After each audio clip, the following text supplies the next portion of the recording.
money a disabled street performer can make just by sitting there and looking sad.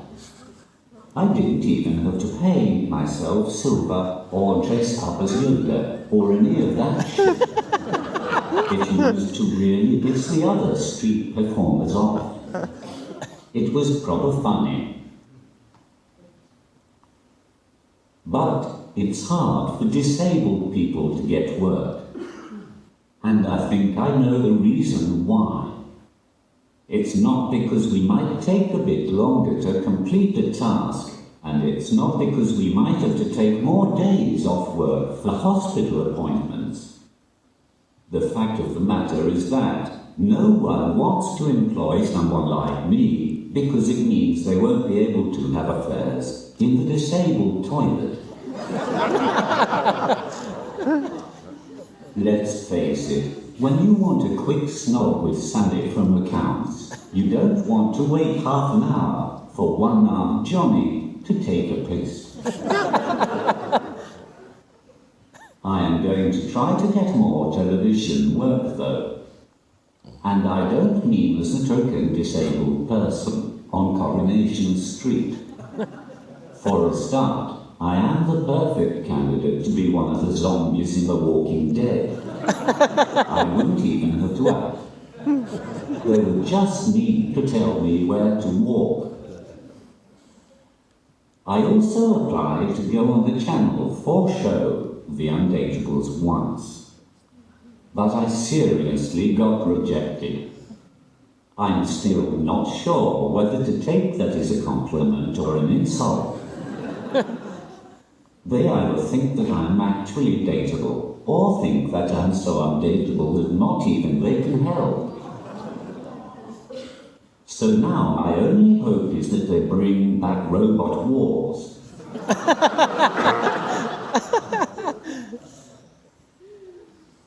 I often get asked if I am out with my carer as well. I really wish people would stop thinking that the people I am out with must be my carers. Because obviously disabled people couldn't just be out with friends. That would just be stupid. Just to put the record straight, I have always been very social and have a lot of mates. I had some great friends at school. I think it's rather different when you attend a school for disabled people compared to a mainstream school. In mainstream schools, it is the fittest and most attractive children who are most popular. But it wasn't like that for me. At my school, you were judged on how bad your disability was. If there wasn't that much wrong with you, then you were bullied for being too normal. And let me tell you, you don't want to be on the receiving end of an electric wheelchair. Let's just say that it's not only rappers who get injured in drive-bys. Like most good friends, we got up to our fair share of mischief when we were together. Such as the time I borrowed my friend's wheelchair and stood outside a church, trying to sell it because a miracle had happened and I had been healed.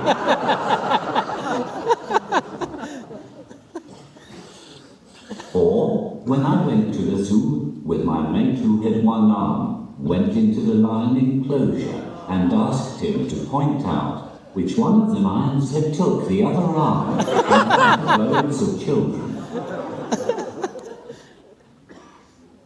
And we used to love sending my blind friend really erotic letters from a pretend girlfriend because we knew his mother would have to read them to him. But people assume a lot about me. They assume I must be stupid as well as disabled. A few years ago, one guy tried to help me cross the road. Because obviously I am incapable of turning my head to the right and then to the left. That's the main reason I get bored when I go to watch tennis matches. I tried to indicate to him that I was fine, but he was insistent. So I decided to just let him get on with it. He took my hand and walked me across the road. However, that was just the start of my fun. Instead of letting go of his hand once we had crossed the road, I decided it would be more fun to keep hold of it. In fact, I kept hold of it all the way home. Obviously, I went the long way just to drag it out a bit more. I went through the park, up the high street. I even went past all the gay bars, so it looked like we were lovers. Every time he tried to let go of my hand, I would wobble a bit to make him panic. Basically, I had taken the bloke prisoner for being a thick asshole.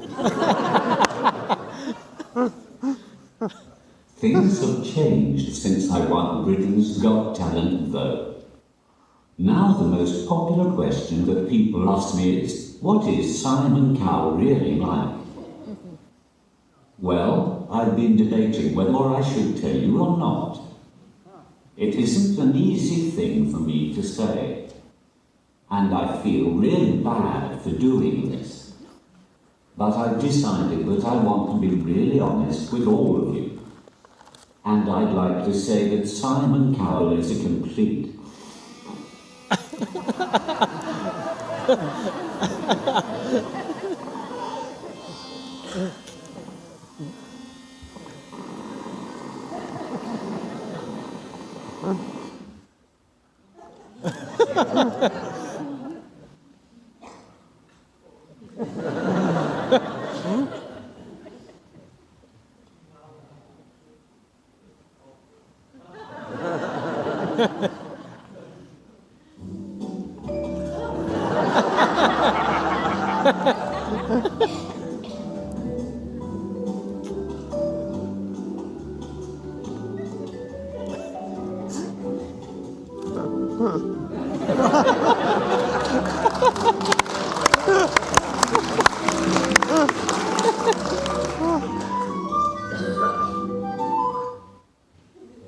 Sorry, ladies and gentlemen, my iPad wasn't meant to crash there. Where the hell is Steve Jobs when you need him? And apologies to all the blind people in the audience who didn't get that visual joke. Come and see me at the end, and I'll do an extra joke just for you. If you missed it, my Britain's Got Talent audition is on YouTube. I think the person who uploaded it is taking the piss though, because the comments are disabled.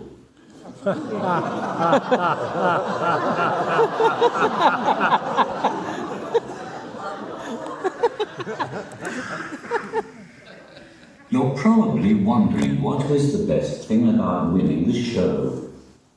Was it the 250 grand prize money or the chance to perform in front of the royal family? Well, I'd love to answer that question, but according to this new Apple Watch, it's time to drive my Porsche to the airport and get on my private jet to Monte Carlo. I'm joking, as if I'd drive myself to the airport. It's hard to describe how scary it was walking out in front of the Britain's Got Talent judges for the first time. Put it this way, my lucky white pants are now my lucky brown pants. Yes, I'm saying I shit myself. It's been really crazy since I won the show. Yesterday I was invited onto a radio show to do an interview, but I couldn't be bothered going. So I just sent my iPad and a note saying, press play. I'm proud to say that I'm that famous now that Apple have given me my own emoji.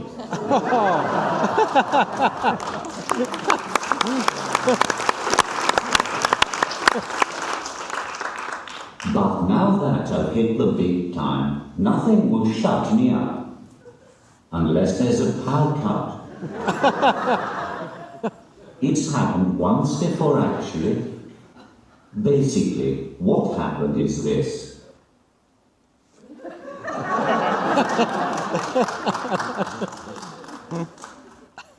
One of the main advantages of winning a television show is that I get a lot more female attention. That's right. My grandma rings me at least twice a week now. The other day, this beautiful young woman wanted a selfie. As she took the picture, she asked me to say cheese. So now she's got a photo of the top of my head and me frantically typing the word Gorgonzola into my laptop. I've even had the opportunity to perform in America. It was such a great experience, flying first class to Los Angeles. In fact, I was speechless on the plane. But that's the problem with being put into flight mode.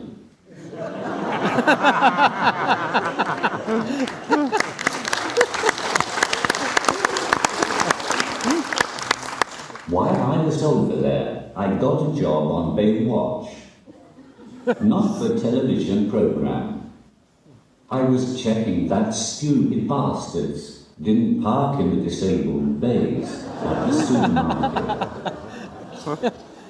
So, I've achieved a lot in the past year. I hope my parents can be proud of me now, because it's been 38 years, and they are still waiting to hear if my first word is going to be mummy or daddy.